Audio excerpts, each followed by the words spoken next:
লাবান বিদ্যাপীঠ চলে এসো। সেটা হলো, দেখো sulphur sulphur carbon die সালফাইডে দাব্য। Chlorine গ্যাসের বর্ণ, এটা আমরা বলবো সবুজ। ক্লোরিন গ্যাসের বর্ণ আমরা বলবো সবুজ হলুদ। 1 লিটার জল মানে আমরা বলবো 1000 ঘনসেমি জল। 1 লিটার জল মানে 1000 ঘনসেমি, মানে 1 লিটার মানে আমরা বলবো 1000 সেমি কিউব। 1000 সেমি কিউব মানে 1000 ঘনসেমি।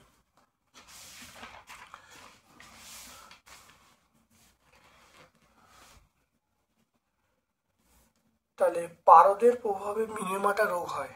পারদের প্রভাবে মিনেমাটা রোগ হয়, এটা সত্য বলতে, এটা অবশ্যই সত্য হবে। তারপরে হিরে তাপ ও তড়িতের সুপরিবাহী। হিরে তাপ ও তড়িৎ, তাপের তড়িতের সুপরিবাহী নয়, এটা মিথ্যা। অ্যালুমিনিয়াম সালফেটের সংকেত কি দেখে নাও, Al2SO4 দেখো Al2SO4 পরমাণু কেন নিস্তড়িত থাকবে? একটা পরমাণুর মধ্যে যতগুলো প্রোটন সংখ্যা আছে ঠিক ততগুলো ইলেকট্রন সংখ্যা আছে, এই জন্য পরমাণু নিস্তড়িত। বলবে একটা পরমাণুর মধ্যে যতগুলো প্রোটন সংখ্যা আছে ঠিক ততগুলো ইলেকট্রন সংখ্যা আছে, এই জন্য পরমাণু নিস্তড়িত। কপার সালফেটের দ্রবণে লোহার টুকরো দিলে কি ঘটবে?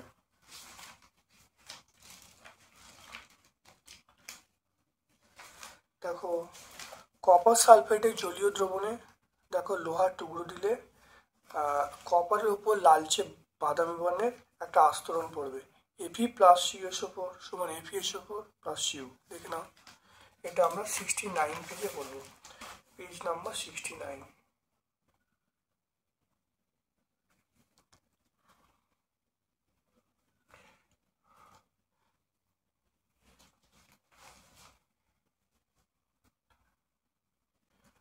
কোষপর্দার তিনটি স্তর PLP, LPL, PPL, LPP।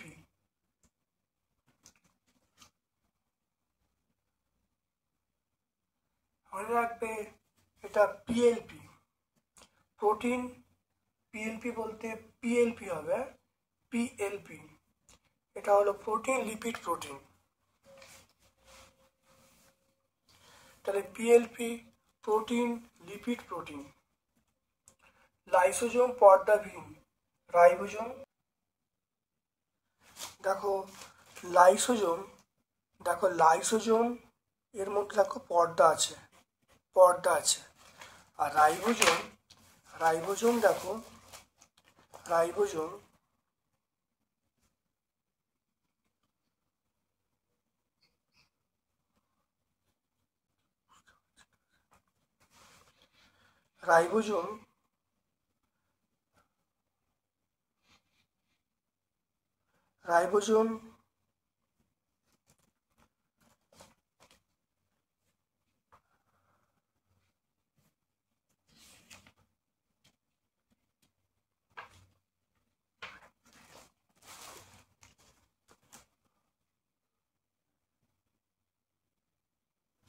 তাহলে দেখে নাও এখানে এখানে কোশ্চেনটা ভুল আছে। রাইবোজোম দেখো লাইসোজোম পর্দা আছে, রাইবোজোম এটা পর্দাবিহীন। তা লাইসোজোম পর্দা আছে, রাইবোজোম পর্দাবিহীন। তারপর চলে এসো দেখে নাও, সেন্ট্রোজোমের মধ্যে অবস্থিত পিপের মতো অংশ একত্রে সেন্ট্রিওল গঠন করে।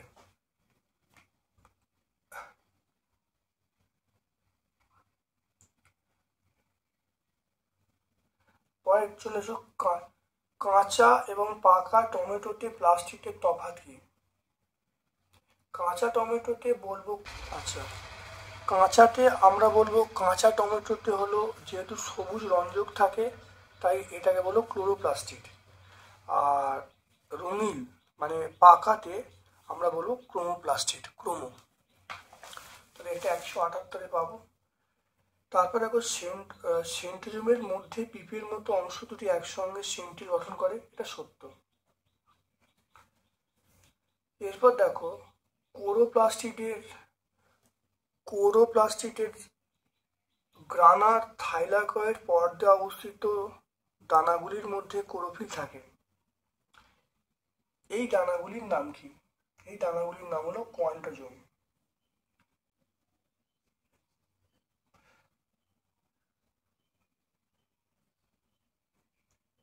কোয়ান্টোজোম, এই দানাগুলির নাম হলো কোয়ান্টোজোম।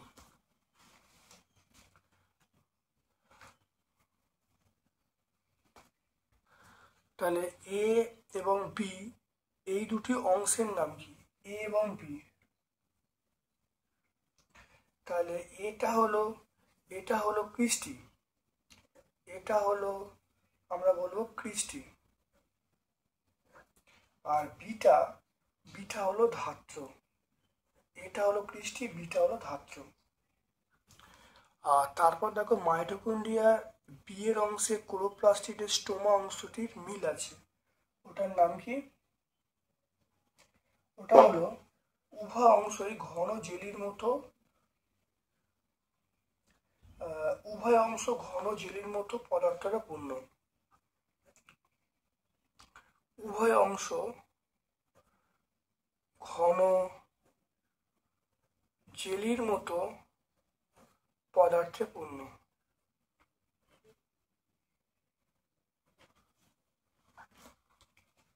আচ্ছা, কোষকে নিয়ন্ত্রণ করে নিউক্লিয়াস, কোষকে নিয়ন্ত্রণ করে নিউক্লিয়াস, নিউক্লিয়াসকে নিয়ন্ত্রণ করে কে?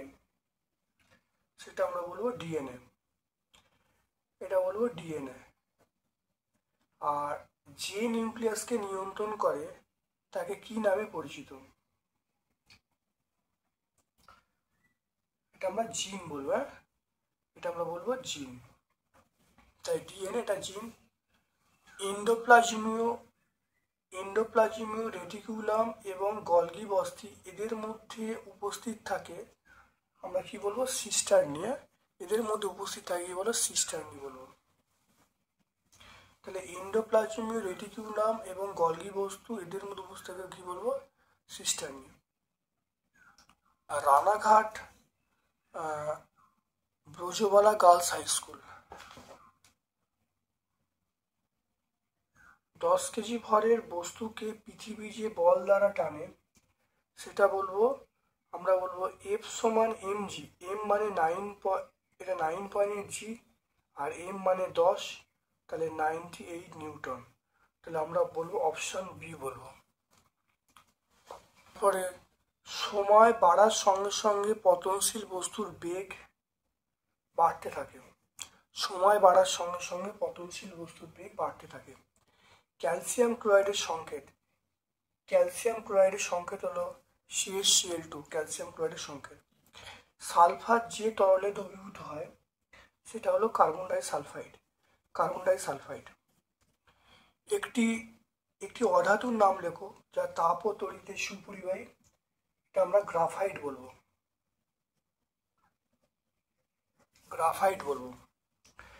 হার্ডেন সালফাইড গ্যাসকে ভৌত ধর্মের সাথে কিভাবে শনাক্ত করবে? এর গন্ধ হলো পচা ডিমের মতো। তাহলে হার্ডেন সালফাইডের গন্ধ হলো পচা ডিম। হার্ডেন সালফাইডের গন্ধ হলো পচা ডিমের মতো।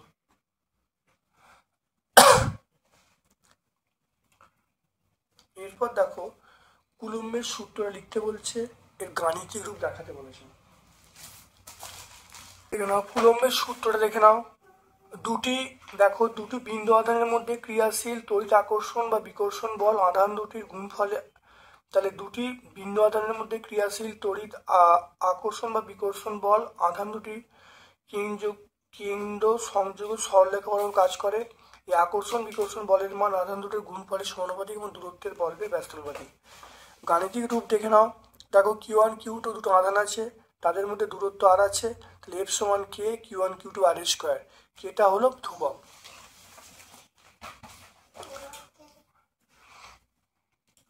তারপর দেখো টেস্ট টিউবের জিঙ্কের গুঁড়ো টেস্ট টিউবের জিঙ্কের গুঁড়োর সঙ্গে H2SO4 যোগ করা হলো, কি ঘটবে? টেস্ট টিউবের মধ্যে জিঙ্কের গুঁড়ো এবং H2SO4 বিক্রিয়া করলে তাহলে নীল বর্ণের একটা গ্যাস উৎপন্ন হবে, অর্থাৎ বুদবুদ আকারে। দেখো টেস্ট টিউবের মধ্যে জিঙ্কের গুঁড়ো এবং H2SO4 যোগ করলে তাহলে আমরা কি বলবো? বুদবুদ আকারে গন্ধহীন বর্ণের হাইড্রোজেন গ্যাস উৎপন্ন হবে। নির্গত গ্যাসে জ্বলন্ত পাটকাঠি ধরলে শব্দ সহ নীল শিখা জ্বলতে থাকবে। Zn প্লাস H2SO4 সমান আমরা বলবো ZnSO4 প্লাস H2।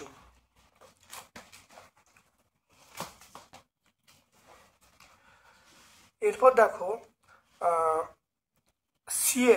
সিএল পরমাণুতে প্রোটন সংখ্যাটা মনে রাখবে, প্রোটন হলো 17টা, তাহলে প্রোটন 17টা। আর নিউটন কটা? নিউটন আমরা বলবো 35 মাইনাস 17 মানে 18টা, তাহলে প্রোটন হলো 17টা, নিউটন হলো 18টা।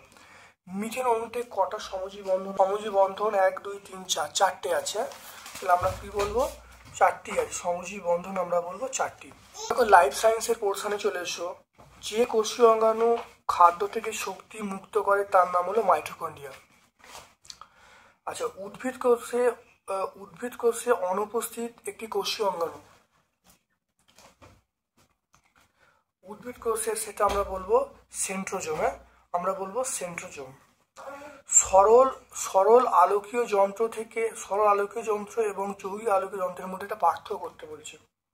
একটা লেন্স ব্যবহার করা হয়, আর যৌগিক আলোকীয় যন্ত্রে, সরল আলোকীয় যন্ত্রে একটা লেন্স ব্যবহার করা হয়, যৌগিক আলোকীয় যন্ত্রে দুটো লেন্স ব্যবহার করা হয়। এটা আমরা 163 পেজে পাবো। এটা 163 পেজ নাম্বার 163-তে পাবো। দেখে নাও ম্যালেরিয়া। দেখে নাও নিম্নলিখিত রোগগুলির জীবাণুর নাম এবং রক্ষণ লিখতে বলছে। ম্যালেরিয়ার জীবাণুর নাম হলো প্লাজমোডিয়াম ভাইভাক্স। তাহলে ম্যালেরিয়ার জীবাণুর নাম এটা বলবো, ম্যালেরিয়া হলো প্লাজমোডিয়াম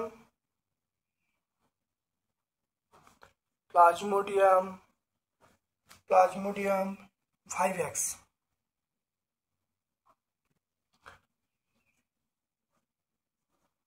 প্লাজমোডিয়াম ভাইভাক্স। ডেঙ্গি জীবাণুর নাম ফ্ল্যাভিভাইরাস। ডেঙ্গি জীবাণুর নাম হলো ফ্ল্যাভিভাইরাস। তাহলে ম্যালেরিয়া, প্লাজমোডিয়াম ভাইভাক্স, ডেঙ্গি, সেটা হলো ফ্ল্যাভিভাইরাস। এগুলো রোগের লক্ষণ হলো কাঁপুনি দিয়ে তীব্র জ্বর আসে। স্নায়ুকলা, পেশিকলা একটি করে কাজ লিখতে বলছে। মস্তিষ্ক, সুষুম্নাকাণ্ড, দেহের বিভিন্ন স্নায়ুতে এই কলা কাজ করে। দেখে নাও স্নায়ুকলার কাজ হলো পরিবেশে উদ্দীপনা গ্রহণ করা, মস্তিষ্কে প্রেরণ করা, বিভিন্ন অঙ্গ তন্ত্রের মধ্যে যোগাযোগ রক্ষা করা, এটা স্নায়ুকলার কাজ। আর পেশিকলার কাজ দেখে নাও, পেশিকলার কাজ হলো দেখে নাও গমনে সাহায্য করা, হৃদস্পন্দন নিয়ন্ত্রণ করা। তো এটা আমরা 172 পেজে পাবো।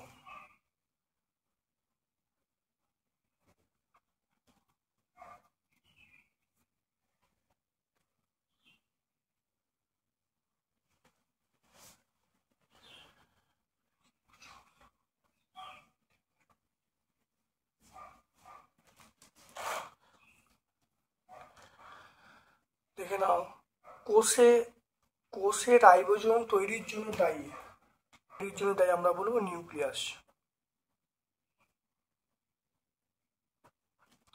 খুব শুকনো এবং উষ্ণ পরিবেশে বসবাসকারী উদ্ভিদের কোষে জল সঞ্চয়কারী উপাদান ড্যাশ আধিক্য থাকে, এটা হলো মিউসিলেজ।